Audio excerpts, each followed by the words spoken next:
Bon, ben, bonjour Anne-Fleur. Bonjour Lucie. Merci d'avoir accepté de témoigner. Je sais que tu as fait l'accompagnement, ben, voilà, tu viens de le terminer. Donc, ben, je vais te demander déjà de te présenter et puis nous raconter ce que tu fais, ton parcours, tes activités. Alors, donc je m'appelle Anne-Fleur, je précise quand même. Alors, mon parcours. En fait, à 15 ans, j'étais très passionnée de chevaux et très passionnée de nature parce que je viens du milieu de la banlieue, donc c'est quelque chose auquel je n'avais pas accès avant. Et donc, je suis arrivée en Bretagne à 15 ans et finalement, du coup, j'ai fait mes études dans les chevaux et dans la nature. Donc, ça me correspondait assez bien. Et donc, comment dire, donc j'ai passé mon bac que j'ai eu avec succès. Et à ce moment-là, j'ai commencé à travailler dans des serres. Donc, je faisais les saisons comme saisonnière. J'étais toute jeune, quoi, pour gagner l'été, un petit peu d'argent. Donc voilà. Et puis, donc j'ai continué mes études, j'ai passé mon bac. Après, j'ai voulu faire une école un petit peu supérieure au niveau des chevaux, mais j'ai pas été acceptée du tout dans cette école.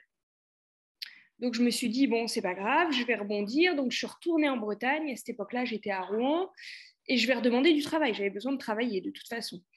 Donc j'ai continué dans les serres, sauf que cette fois-ci, j'y étais toute l'année. Et c'était un travail qui me plaisait parce que j'aime le fait d'être dans les plantes. Voilà. Et on m'a proposé un CDI à l'époque que j'avais refusé. J'ai refusé CDI parce que je voulais me former, je voulais apprendre à mettre les bourdons, à mettre les auxiliaires, etc.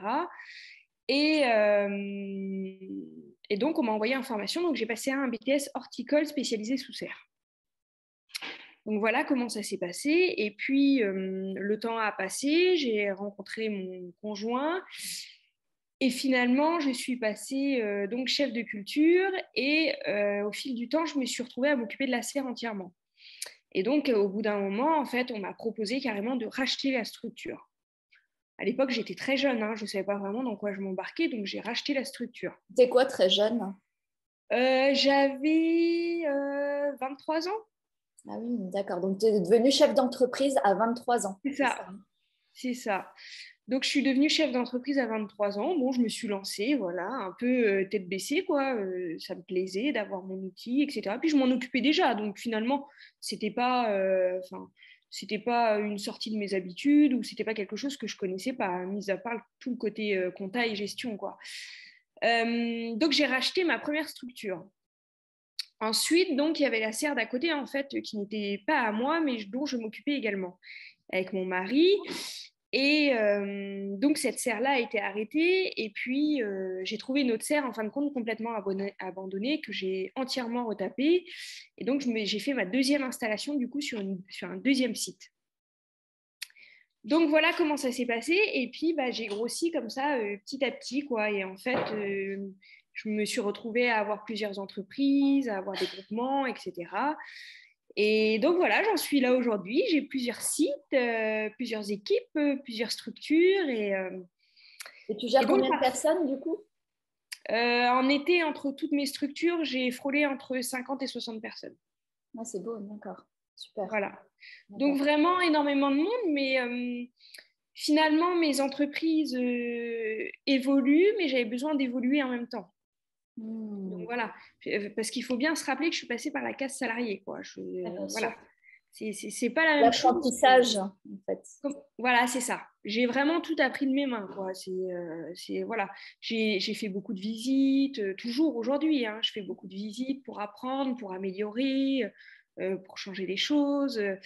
Donc voilà un petit peu mon parcours et donc aujourd'hui, voilà, j'ai plusieurs serres, quoi. D'accord, super. Et alors, pourquoi tu as voulu travailler ton personal branding, tout simplement?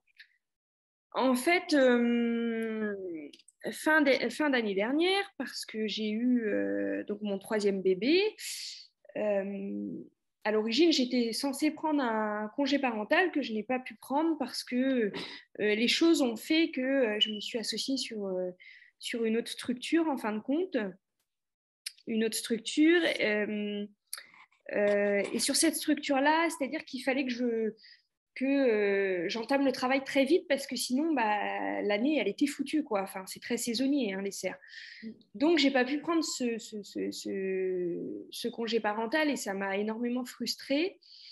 Et en fait, du coup, quand j'ai repris donc plus tôt que ce que j'avais prévu, j'étais complètement perdue, quoi. Je trouvais plus ma place, je voulais être partout à la fois. Enfin, je rentrais le soir, je passais mon temps à pleurer, quoi. C'était pas possible. En fait, je trouvais plus ma place.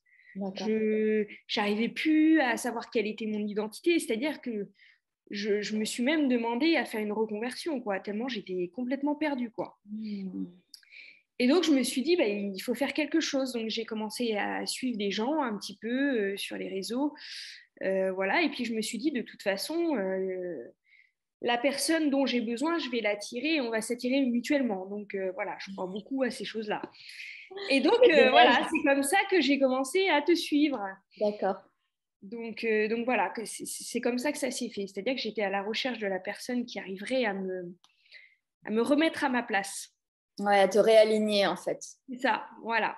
D'accord. Donc, mes entreprises avaient évolué, mais moi, mon poste n'avait pas vraiment évolué, quoi. Je n'arrivais pas à prendre de la hauteur. Donc, il me fallait quelqu'un pour me repositionner correctement au niveau de mes structures. Je comprends. Et du coup, pourquoi moi, finalement? Et pourquoi? Parce qu'il y avait plein de personnes avec qui tu aurais pu déjà, travailler, je crois à ce fil du destin, voilà. On s'est contactés toutes les deux, j'ai commencé à te suivre, donc tu m'as contactée. J'aimais beaucoup ce que tu faisais, en fin de compte. Je pense que tu dégageais une énergie qui me correspondait, parce que l'énergie, c'est important aussi. Tes valeurs, et puis ce côté bienveillant, en fin de compte, voilà, dans lequel ça me correspondait bien, quoi. Ouais. Donc voilà, j'ai été attirée. Voilà, on peut le résumer comme ça. Tu m'as attirée, Lucie. On s'est attiré, on s'est attiré. Voilà, c'est ça. Et du coup, en quoi le personal branding a été important pour la mise en avant de ton projet finalement? Ça a été important parce que dans ma vie professionnelle et personnelle, j'ai besoin de clarté, j'ai besoin que les choses soient alignées. Donc, tu m'as aidé à trouver ma place, voilà, voilà, vous l'avez compris, j'ai entre 50 et 60 personnes. Je suis quelqu'un qui aime être au milieu de mes salariés, mais je ne pouvais plus. Je n'arrivais plus. Physiquement, ça m'épuisait. Mentalement, du coup, le soir, je travaillais énormément. Et en fait, ce personal branding m'a permis de me mettre à la place d'en haut, ça y est, à prendre ma véritable place de chef d'entreprise. Ton leadership, en fait. Exactement, être leader, mais là, alors moi, j'ai sans prétention aucune, hein, je pense que j'ai un très bon leadership avec mes équipes, je suis très management, etc. Mais je n'étais pas leader de moi-même. Voilà. Je n'étais pas leader de moi-même dans cette place de chef d'entreprise. Donc, ça m'a permis de prendre vraiment cette place en haut de l'organigramme. Donc, de mettre finalement, d'effacer le syndrome de l'imposteur. C'est ça. Ouais, c'est ça, la peur de ne pas être légitime. C'est ça, je pense que le fait d'être passé, j'ai été longtemps salariée et je pense que j'avais ce besoin sans cesse de démontrer que de toute façon, ça ne marchait que si j'étais en train de récolter 2 rangs de plus. Voilà, je raisonnais de cette façon-là. Sauf que non, en fin de compte, au jour d'aujourd'hui, je me rends compte que je suis beaucoup plus efficace ailleurs. Je respecte les postes de mes collaborateurs et de mes salariés, mais ils respectent aussi mon nouveau poste aujourd'hui. C'est ça. Et du coup, est-ce que ça t'a permis aussi de te distinguer par rapport aux concurrents, aux autres producteurs? Enfin, j'imagine que la communication, peut-être certains le font, mais d'autres pas du tout. Donc, alors, ça dépend de la taille des structures. Souvent, ils ne le font pas. Voilà, mais alors c'est des gens qui sont généralement plus âgés que moi déjà, donc ils ont beaucoup plus de recul. Ils ont beaucoup plus de recul. Mais en fait, moi, du coup, comme je gardais cette place un peu en bas et en haut, j'avais du mal à m'intégrer un petit peu à mes collègues de travail, finalement. Voilà, les autres séristes, déjà, j'étais une femme. Des femmes dans ce milieu-là, il n'y en a quasiment pas. Je me sentais un peu illégitime, voilà, beaucoup d'humilité, Ça m'a permis de me remettre à ma place et d'être au même niveau que les autres. Ça y est, qu'on me reconnaisse pour qui je suis. Et les autres chefs d'entreprise, tu veux dire? De chef d'entreprise, c'est ça, ouais. Tout à fait. D'accord. Et d'entrepreneuse et voilà, de chef d'entreprise, ça y est, entièrement en fin de compte. Oui. Et du coup, de surtout révéler aussi une vraie distinction par rapport à ton parcours, à ce que tu peux apporter, à tes valeurs. C'est ça. C'est ça. Qu'on me connaisse vraiment, que mes collègues me connaissent vraiment cette fois-ci, pas quand on m'appelle, excuse-moi, je suis en train de récolter. Non, voilà, maintenant je prends les disponibilités qu'il faut pour mener la même vie que mes collègues. Oui, exactement. Et qu'est-ce que, en 3 mots, ça t'a permis de faire, de mettre en place les conséquences de cet accompagnement à court et moyen terme? Qu'est-ce que tu as perçu, même à l'extérieur? Qu'est-ce que ça a pu attirer des opportunités? Qu'est-ce que ça a pu changer, en fait? Qu'est-ce que ça a changé? Je dirais que ça a changé en premier ma position. Ta posture, ouais. Voilà, ma position, ma posture de chef d'entreprise dans ce milieu-là. La deuxième chose, je pense que ça y est, ça m'a positionnée aussi en tant que femme. En tant que femme dans ce milieu-là. Et la troisième chose... pour ton business, par rapport à... Mon business, voilà. Tout à fait, mon business, ça m'a aidé à le développer, à l'entretenir, à attirer de nouvelles choses que je ne pouvais pas attirer avec le statut que j'avais avant, que je m'étais imposé avant plutôt. Oui, parce que du coup, tu as attiré des nouvelles recrues aussi qui ont... Ouais, voilà, donc je suis quelqu'un qui aime beaucoup le management, voilà, j'aime bien quand c'est très bien hiérarchisé et c'est vrai que du coup, grâce à mes nouveaux postes, etc., j'ai pu attirer les personnes vers moi, des nouveaux collaborateurs. On m'a aussi offert plus d'opportunités dans mon métier, mais de façon bien plus conséquente. Donc, je suis hyper contente de ça, quoi. Attirer les gens, de toute façon, attirer, c'est les bonnes personnes, surtout. Bonnes personnes, voilà. Ouais. Celles qui sont alignées avec voilà. On peut attirer les personnes, mais il faut écouter son feeling aussi. Ouais, c'est ça, voilà. Exactement. Du coup, Mm. ça t'a donné envie de faire perdurer ta marque, de la faire grandir, de développer ton audience. De la faire grandir, de garder vraiment cette clarté sur moi-même et sur mes entreprises. Voilà, le besoin de clarté, je veux qu'il perdure dans le temps, vraiment. Voilà, et puis je veux qu'on me voit, tel que je suis, quoi. Ouais, c'est ça. Être exposé, mais dans le bon sens. Authentique. En fait. Authentique, ouais, voilà. c'est ça. Est-ce que tu as tous les outils pour l'être aujourd'hui, pour poster de manière authentique, pour t'exposer de manière authentique? Largement. Après, je ne vais pas le cacher, c'est du travail. Hein. Voilà. Mais c'est un travail qui me plaît, c'est un travail de longue haleine. J'ai aucun problème aujourd'hui pour poster. Au début, j'étais pas très sereine. Hein. Je suis pas c'est ça une transformation aussi. Hein. donc non, tu m'as appris. Je t'ai montré. C'est ça. On a été chercher ta singularité et ouais. C'était dur de la trouver, j'ai passé un très très mauvais moment, mais parce que c'est vrai que finalement, la question existentielle, moi je fais ça depuis que je suis jeune, quoi. Pourquoi je fais ça? En fait, moi c'était une question à laquelle j'arrivais pas à répondre. Ou toi, tu m'as aidé à répondre et ça a été dur et très profond, quoi. Ça a été difficile. Ouais, mais on a trouvé, ça m'a soulagée. Ouais, tellement enrichissant, ça m'a soulagée. Ah oui, en effet, c'est pour ça que je fais ça, quoi. C'est bienfaiteur. Ouais. Ça m'a beaucoup soulagée. Ça te donne du sens pour avancer dans ta communication, pour faire grandir ton business encore plus, pour le faire rayonner, parce qu'il est déjà très stable. Mais l'idée, c'était pas en fait vraiment de le stabiliser, mais de le faire rayonner et à ton image. C'est ça. Bah, on en revient toujours à la même chose, hein, la clarté, le besoin de clarté, quoi. C'est ça. Ce besoin de clarté qui n'était pas du tout comblé, donc on l'a comblé. Hein. Il s'était creusé très très loin. Je cherchais du pétrole là, c'est pas possible. Donc voilà, non, très contente. Est-ce qu'il y a des choses que tu as particulièrement appréciées pendant l'accompagnement oui, Oui, il y a quelque chose que j'ai beaucoup apprécié, auquel j'apporte beaucoup d'importance, c'est la bienveillance. La bienveillance et le non-jugement. Moi, je ne suis pas quelqu'un du tout de conflictuel, mais en fait, tu avais ce côté, tu as ce côté de non-jugement, de bienveillance, mais quand il y a besoin, tu es capable de secouer aussi, et ça, c'est quelque chose d'appréciable. Non, mais c'est vrai, hein. L'honnêteté. Et bon, hein, plutôt que de prendre la fuite ou quoi que ce soit, tu es là quand même pour encadrer les choses. Oui, c'est ça. Voilà. Chacun ses responsabilités. Voilà, c'est ça. Chacun prend ses responsabilités et c'est vraiment chouette. Ouais. Oui, parce que le but, c'est de te faire avancer, c'est pas de te braquer et c'est pas non plus de te brosser dans le sens du poil.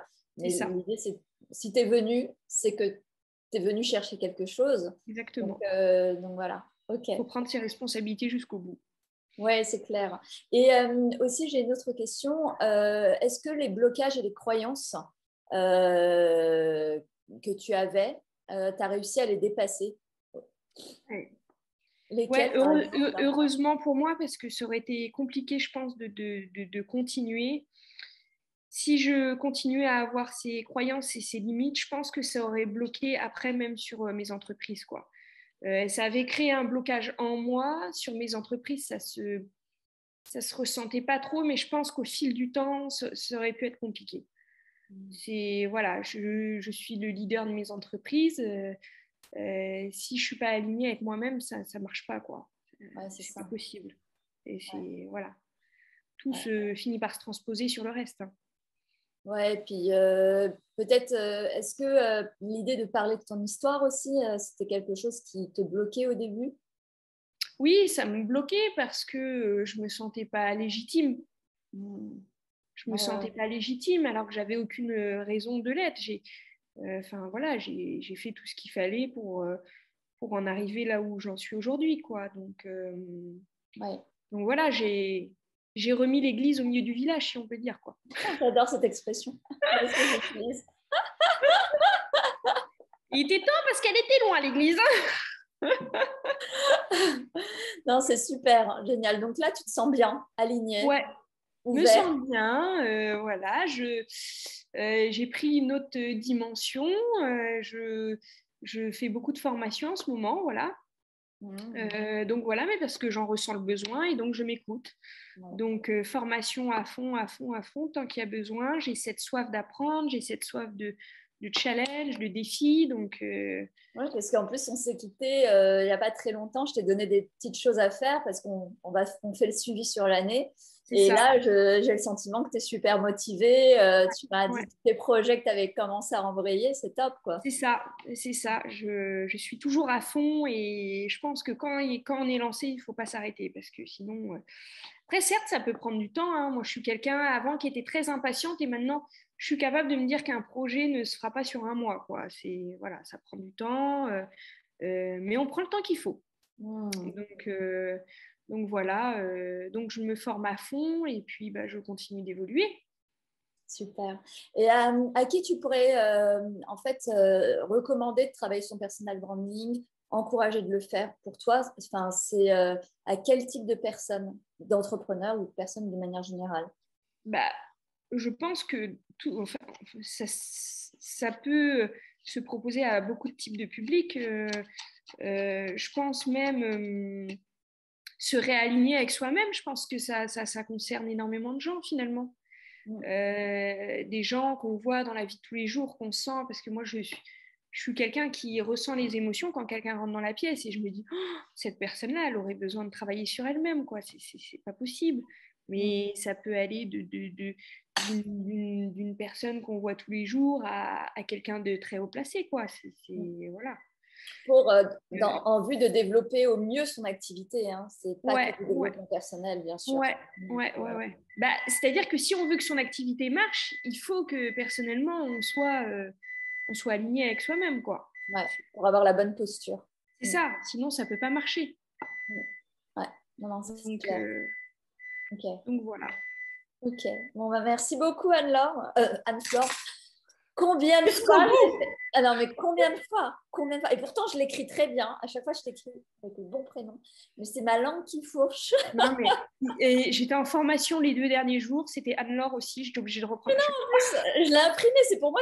Dans ma tête, c'est Anne-Flore.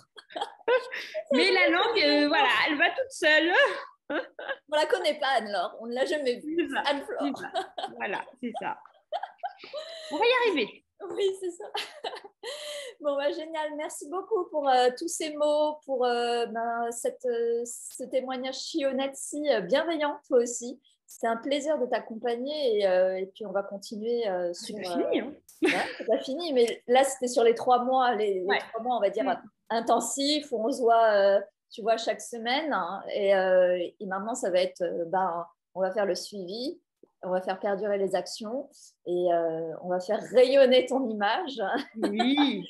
Voilà, pour attirer de nouvelles opportunités. Voilà. C'est ça, tout à fait. Bah, merci à toi, Lucie. Merci beaucoup et je t'embrasse et je te souhaite d'excellentes fêtes. Merci, toi aussi. À bientôt. Salut.